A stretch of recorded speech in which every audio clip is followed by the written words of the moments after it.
In 1998, the Tectonic Theater Project of New York heard news of a tragic incident in Laramie, Wyoming, surrounding the fatal beating of a young gay man.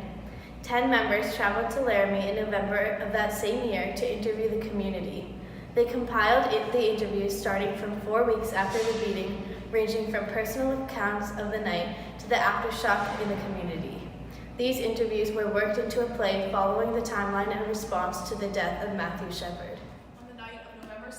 1998, Aaron McKinney and Russell Henderson and Matthew Shepard in a local bar.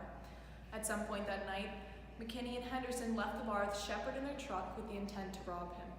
They took him to the outskirts of town, tied him to a fence, brutally beat him, and left him to fight for his life. 18 hours later, he was found by a cyclist passing by and subsequently rushed to a hospital where he remained in a coma. Matthew Shepard, medical update from 4:30 a.m., Monday, October 12th.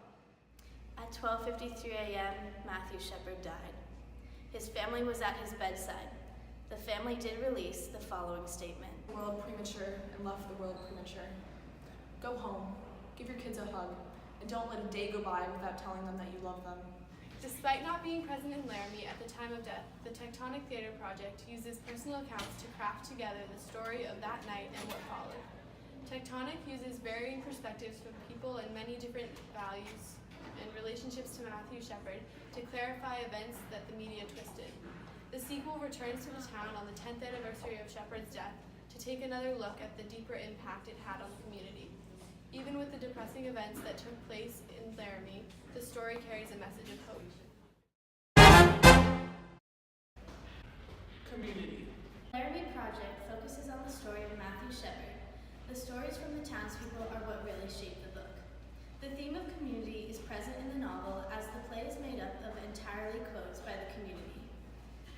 The narrative develops as a byproduct of the numerous little stories told and perspectives explored as opposed to the narratives explicitly telling the story. The book has 65 characters, and each offer an opinion on the death of Matthew Shepard.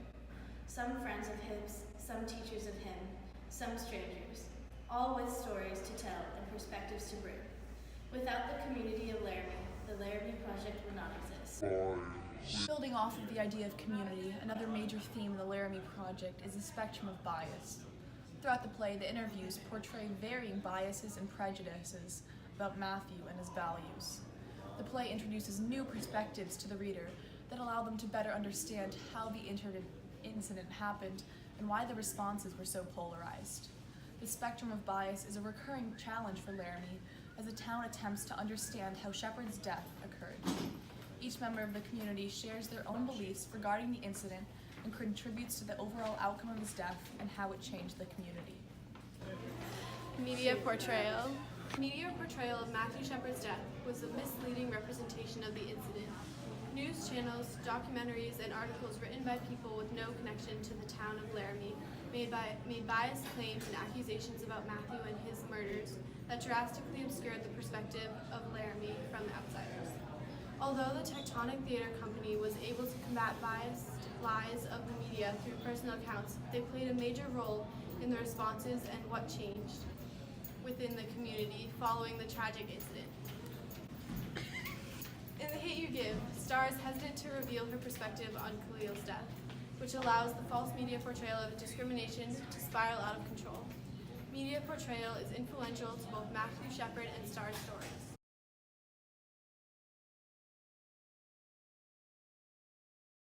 There are many parallel aspects of bias and prejudice between The Hate You Give and the Laramie Project.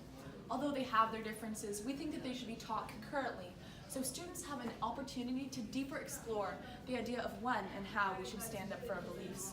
Students will also have an opportunity to see the differences between novels and plays, and what are the benefits of each form. By teaching them simultaneously, the students will be able to explore the role that perspective plays in the narrative of a novel or play. The similarities between the books will allow for conversations to emerge, comparing and contrasting. One of our lesson plans is a whole class seminar about the relating themes and ideas between The Hate You Give and the Laramie Project. Students will collaborate to clearly see the connection between the two books through the bias shown in both of them. We believe this will be an engaging and intriguing activity for everyone and will help students develop their own ideas about bias and perspective.